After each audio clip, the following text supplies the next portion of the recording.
Aku sering tersenyum setiap kali orang-orang berkata aku adalah perempuan yang beruntung.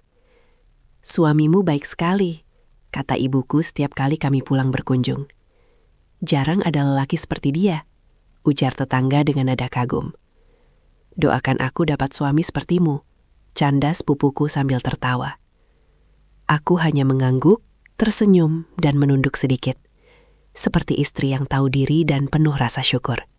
Namanya Arman, suamiku. Ayah dari anak kami. Di depan keluargaku, Arman adalah sosok yang hampir tanpa celah. Ia berbicara lembut, membantu membereskan meja, bahkan tak lupa menggenggam tanganku ketika kami duduk bersama. Tatapannya hangat, senyumnya tenang. Sikapnya membuat siapapun percaya bahwa aku berada di tangan yang tepat.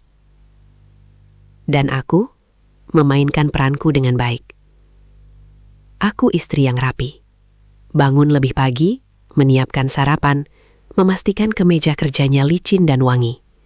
Aku ibu yang penuh perhatian, mengantar anak ke sekolah, mendengarkan ceritanya dengan sabar, memeluknya sebelum tidur. Dari luar, hidup kami seperti lukisan keluarga ideal. Aku pun dulu percaya itu nyata. Pernikahan kami sudah berjalan 7 tahun. 7 tahun yang menurut cerita orang terlihat stabil dan dewasa. Tidak ada gosip, tidak ada keributan yang terdengar keluar rumah, tidak ada air mata yang dipertontonkan. Aku belajar satu hal sejak awal menikah. Jangan membuka aib rumah tangga ke siapapun. Maka aku menyimpan semuanya rapat-rapat. Bahkan dari diriku sendiri.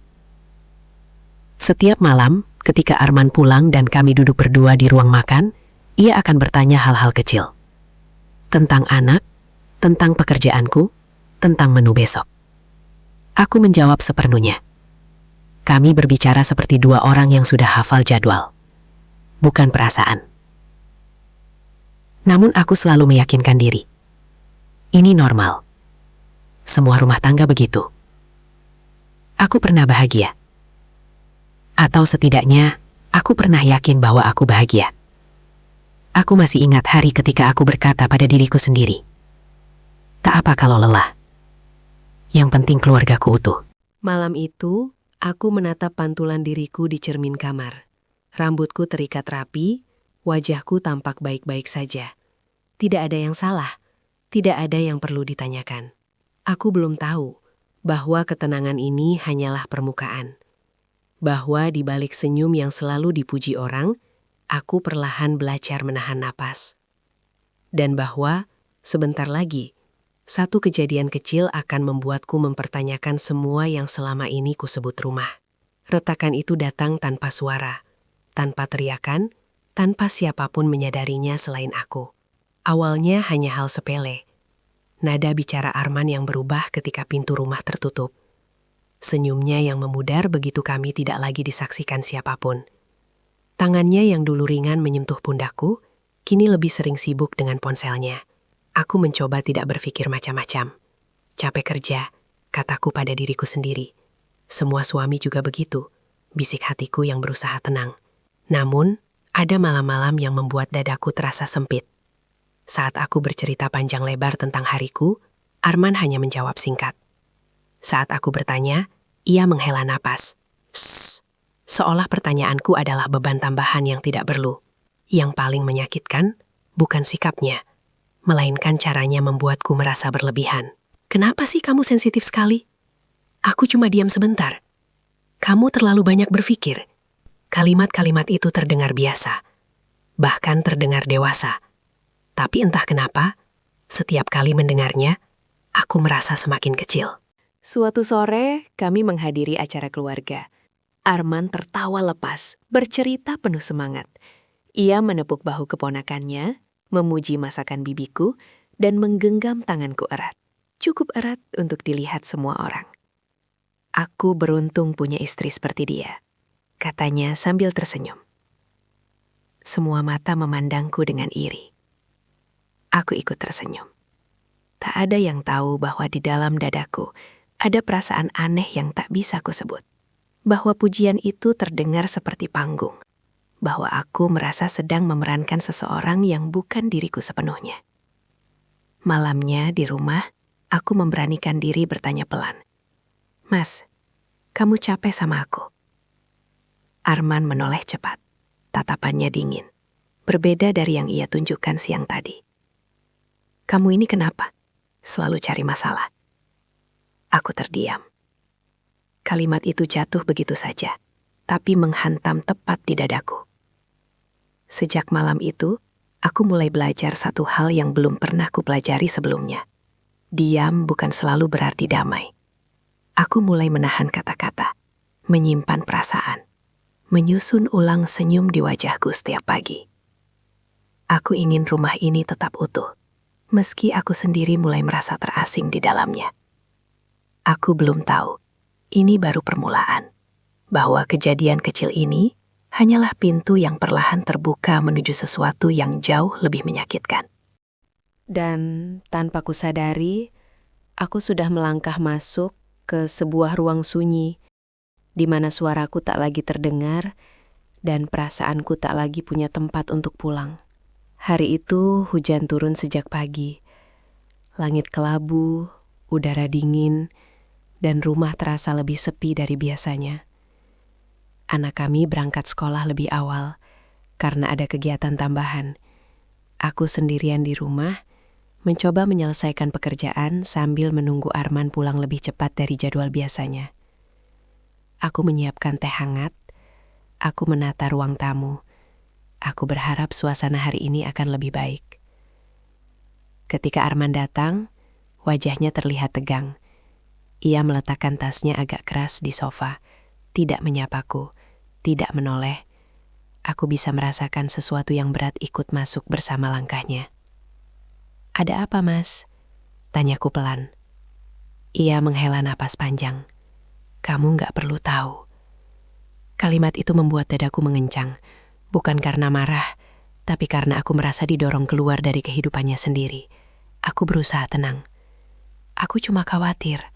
Arman menoleh. Tatapannya tajam, suaranya dingin dan terukur. "Kekhawatiranmu bikin aku capek."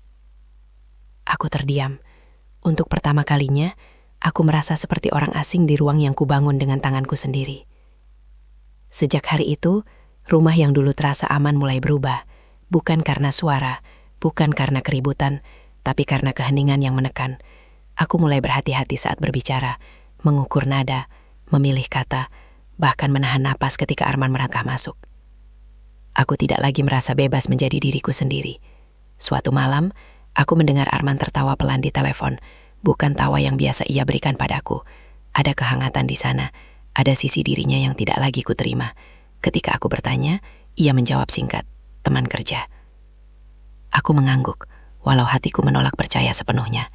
Yang membuatku benar-benar goyah adalah ketika anak kami bertanya polos, "Bunda, kenapa ayah sekarang sering diam kalau di rumah?" Pertanyaan itu seperti cermin. Aku melihat diriku sendiri di sana, perempuan yang berusaha menutupi luka agar anaknya tetap melihat dunia yang baik. Malam itu aku duduk lama di tepi tempat tidur, menatap pintu kamar yang tertutup. Untuk pertama kalinya, aku merasa takut. Bukan takut ditinggalkan, tapi takut kehilangan diriku sendiri. Aku sadar, ada sesuatu yang mulai membahayakanku, bukan secara fisik, tapi perlahan meruntuhkan ketenanganku, kepercayaanku, dan keberanianku untuk bicara. Dan saat itu juga aku tahu, jika aku terus diam, aku akan benar-benar menghilang. Bukan dari rumah ini, tapi dari hidupku sendiri. Beberapa hari setelah itu, Arman semakin jarang berada di rumah. Alasannya selalu masuk akal. Rapat, lembur, tugas mendadak.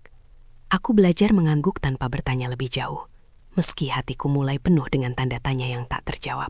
Suatu sore, anak kami demam ringan. Aku menghubungi Arman, berharap ia bisa pulang lebih cepat.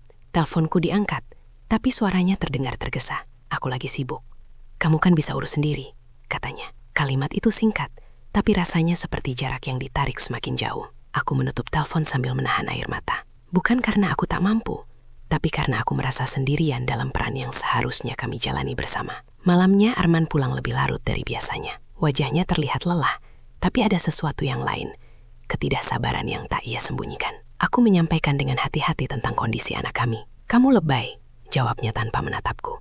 "Besok juga sembuh." Aku terdiam. Kata-kata itu membuatku merasa bersalah hanya karena peduli. Beberapa hari kemudian, tanpa sengaja, aku melihat ponselnya tergeletak di meja makan. Layarnya menyala, menampilkan notifikasi singkat. Tidak ada hal mencurigakan yang jelas, tapi cukup untuk membuat hatiku bergetar. Ada keakraban dalam kalimat itu. Ada perhatian yang tidak lagi kuterima. Aku tidak membuka apapun. Aku tidak membaca lebih jauh.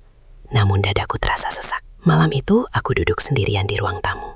Lampu redup, rumah sunyi. Aku bertanya pada diriku sendiri dengan suara yang hampir tak terdengar. Sejak kapan aku takut di rumahku sendiri? Aku sadar, diamku selama ini bukan menyelamatkan siapapun. Diamku hanya membuatku perlahan mengalah, menghapus batas-batas yang seharusnya kujaga. Aku mulai kehilangan rasa aman, kehilangan kepercayaan, bahkan kehilangan keberanian untuk mengatakan apa yang kurasakan.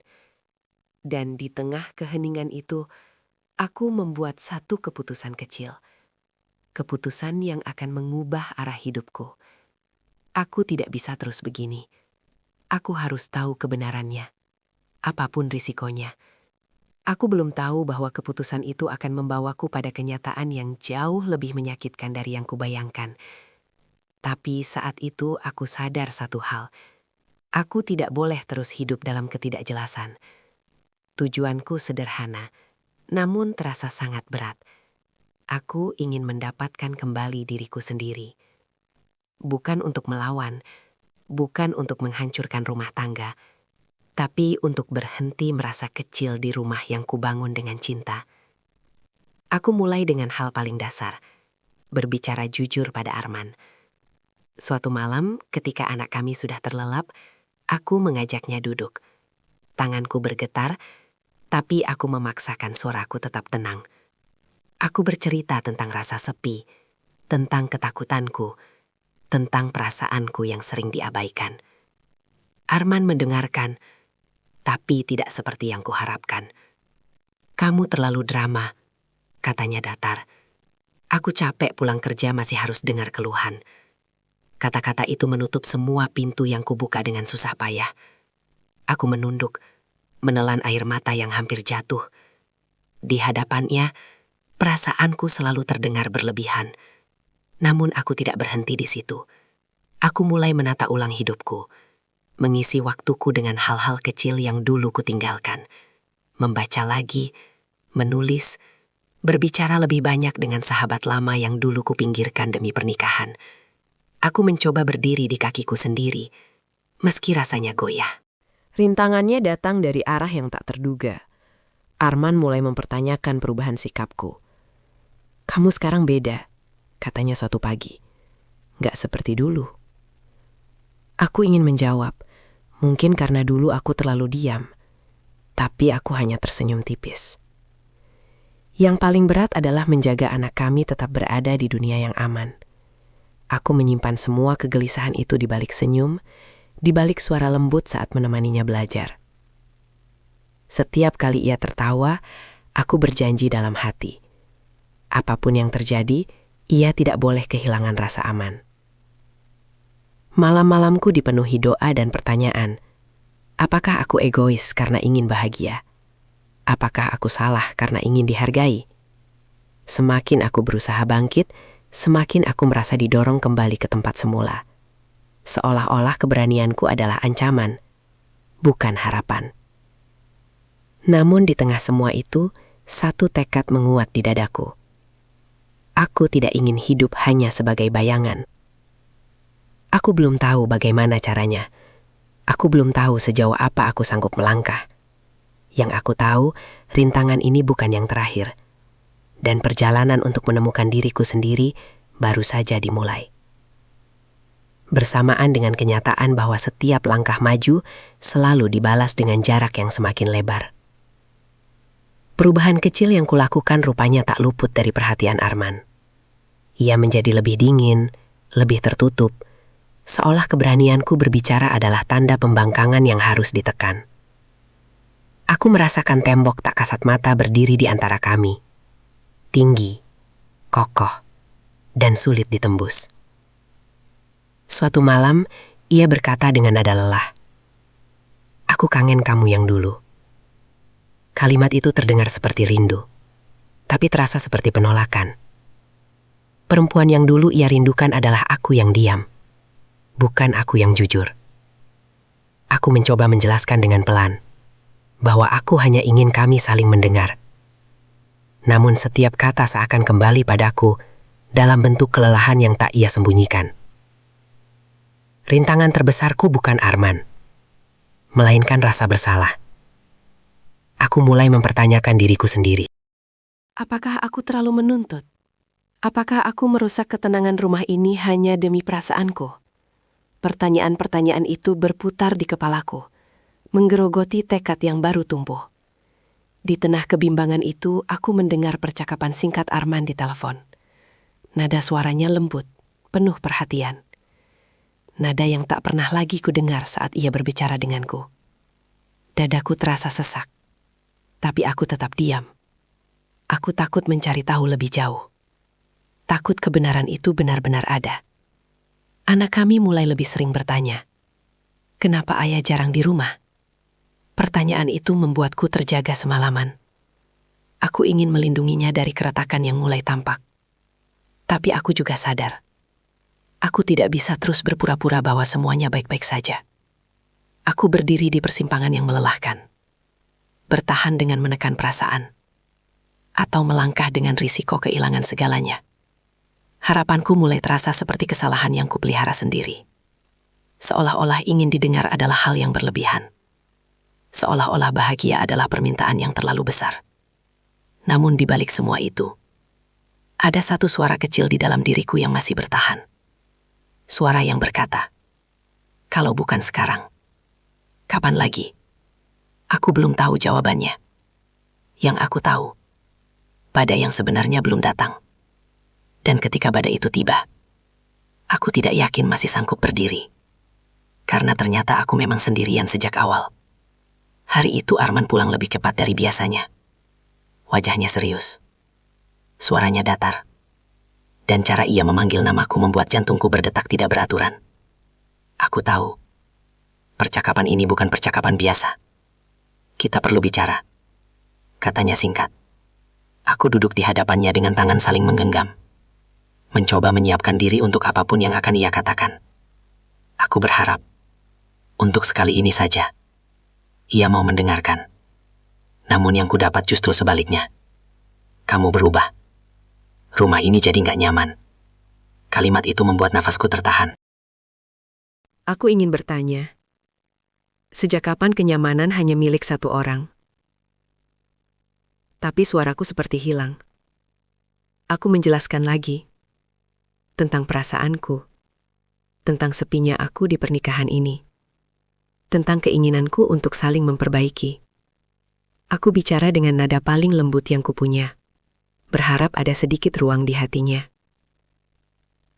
Arman menggeleng pelan. Kamu terlalu fokus sama perasaanmu sendiri. Saat itu aku tahu, semua usahaku selama ini tidak pernah benar-benar dilihat. Ia berdiri, mengambil jaketnya, dan berkata tanpa menoleh, "Aku butuh waktu. Jangan hubungi aku dulu."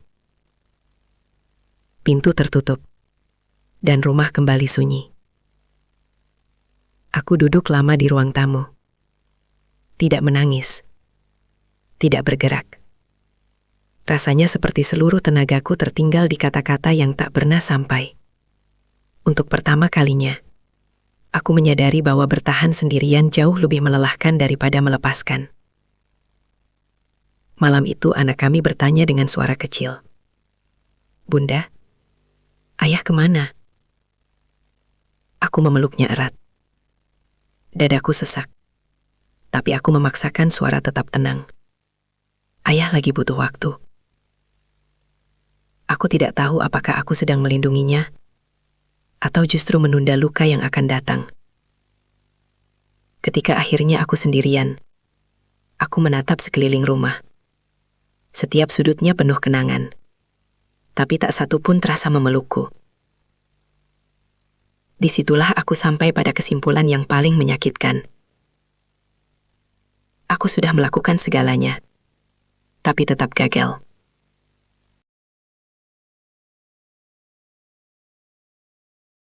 Ketika akhirnya Arman pulang untuk mengambil beberapa barang, Ia datang dengan wajah yang sama sekali tak kukenal.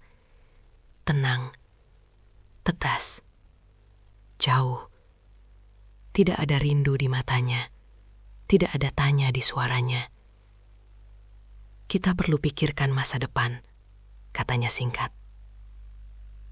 Aku mengangguk, meski hatiku berteriak. Masa depan yang ia maksud bukan lagi kami. Itu terasa jelas tanpa perlu diucapkan.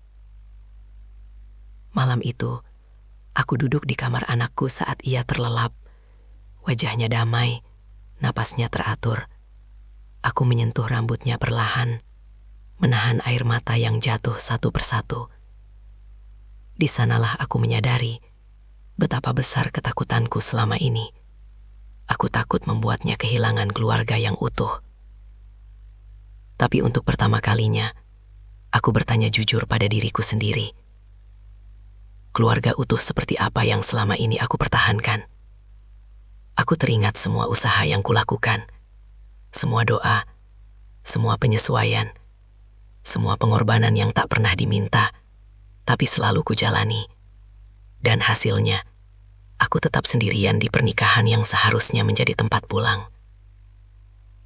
Pilihan terakhir itu kini terasa semakin jelas, semakin dekat, semakin menyakitkan. Bukan pilihan yang kuinginkan sejak awal. Bukan pilihan yang kubayangkan saat mengucap janji dulu. Namun mungkin, ini adalah satu-satunya cara agar aku dan anakku bisa bernapas kembali. Aku menatap cermin malam itu. Mataku sembab, wajahku lelah. Tapi di balik semua itu, ada satu hal yang belum sepenuhnya hilang. Harga diriku sebagai seorang perempuan. Dengan suara bergetar, aku berbisik pada bayanganku sendiri. Aku akan melawannya. Kalau aku tidak memilih diriku sekarang, aku akan kehilangan segalanya. Dan disitulah aku tahu, besok aku harus mengambil keputusan yang paling berat dalam hidupku. Keputusan yang tidak akan membuat semua orang bahagia, tapi mungkin akan menyelamatkanku. Pagi itu aku bangun lebih awal dari biasanya. Aku menatap wajah anakku yang masih terlelap, lalu menarik nafas panjang. Untuk pertama kalinya, nafas itu terasa berbeda. Bukan lagi menahan, melainkan menguatkan diri. Aku menghubungi Arman dan memintanya datang. Tanganku gemetar saat menyusun kata-kata, tapi hatiku sudah terlalu lelah untuk mundur. Ketika ia tiba, kami duduk berhadapan tanpa jarak fisik, namun dengan jarak batin yang terasa luas. Aku sudah berpikir, kataku pelan, dan aku tidak bisa terus hidup seperti ini. Arman terdiam, tidak marah, tidak membantah. Hanya diam yang panjang, seolah ia juga sudah lama tahu arah percakapan ini. Aku melanjutkan dengan suara bergetar namun tegas, tentang kebutuhanku untuk dihargai, tentang rumah yang seharusnya menjadi tempat aman, tentang diriku yang hampir hilang. Aku ingin kita berpisah dengan baik, ucapku akhirnya. Air mata jatuh, tapi tidak lagi mengaburkan pandanganku. Ada rasa perih, tentu saja. Ada sedih yang tidak bisa dihindari. Namun di balik itu, ada kelegaan kecil yang tumbuh pelan-pelan. Keputusan itu tidak mudah. Ada hari-hari penuh tangis. Ada malam-malam panjang saat aku meragukan pilihanku sendiri. Namun setiap kali aku melihat anakku tersenyum lebih lepas, setiap kali aku bisa bernafas tanpa rasa takut, aku tahu aku berada di jalan yang benar. Aku mulai menata hidup baru, sederhana, sunyi, tapi jujur. Aku belajar kembali mengenal diriku, apa yang kusukai, apa yang kuinginkan, dan apa yang pantas kudapatkan. Aku tidak lagi merasa harus berpura-pura demi terlihat utuh. Suatu sore saat aku dan anakku berjalan berdua, ia menggenggam tanganku erat dan berkata, "Bunda sekarang lebih sering senyum." Kalimat itu memecahkan tangisku, bukan karena sedih, melainkan karena lega. Aku tidak mendapatkan akhir yang sempurna. Aku mendapatkan akhir yang jujur. Dan untuk pertama kalinya setelah sekian lama, aku merasa tenang. Bukan karena hidupku tanpa masalah, tetapi karena aku tidak lagi meninggalkan diriku sendiri. Tenang itu tidak datang dalam bentuk tawa besar atau keberhasilan yang mencolok. Ia datang perlahan, seperti pagi yang akhirnya cerah setelah hujan panjang. Aku belajar bahwa ketenangan bukan tentang memiliki segalanya, melainkan tentang tidak lagi memaksa diri bertahan di tempat yang menyakitkan. Aku masih seorang ibu. Aku masih perempuan yang sama. Tapi aku bukan lagi aku yang dulu, yang selalu mengalah sampai lupa siapa dirinya. Kadang saat malam sunyi, kenangan lama datang mengetuk. Wajah Arman, rumah lama, janji yang pernah terucap. Aku tidak membencinya. Aku hanya berhenti menyalahkan diriku sendiri atas kegagalan yang bukan sepenuhnya milikku. Aku belajar satu hal penting. Cinta yang sehat tidak membuat kita merasa kecil. Anakku tumbuh dengan lebih banyak tawa. Ia belajar bahwa rumah bukan hanya soal tinggal bersama, tapi tentang rasa aman. Dan setiap kali aku melihatnya tertidur dengan damai, aku tahu keputusanku tidak sia-sia. Perjalananku tidak sempurna. Aku jatuh, aku menangis, aku ragu. Tapi dari semua itu, aku bangkit dengan versi diriku yang lebih jujur. Aku tidak lagi hidup demi pujian orang lain, tidak lagi takut pada penilaian. Jika ada satu hal yang ingin kusampaikan pada perempuan lain yang mungkin sedang membaca kisahku, ini pesanku. Jangan menunggu dirimu hancur untuk berani memilih bahagia. Diam tidak selalu menyelamatkan, bertahan tidak selalu mulia, dan pergi bukan selalu berarti kalah.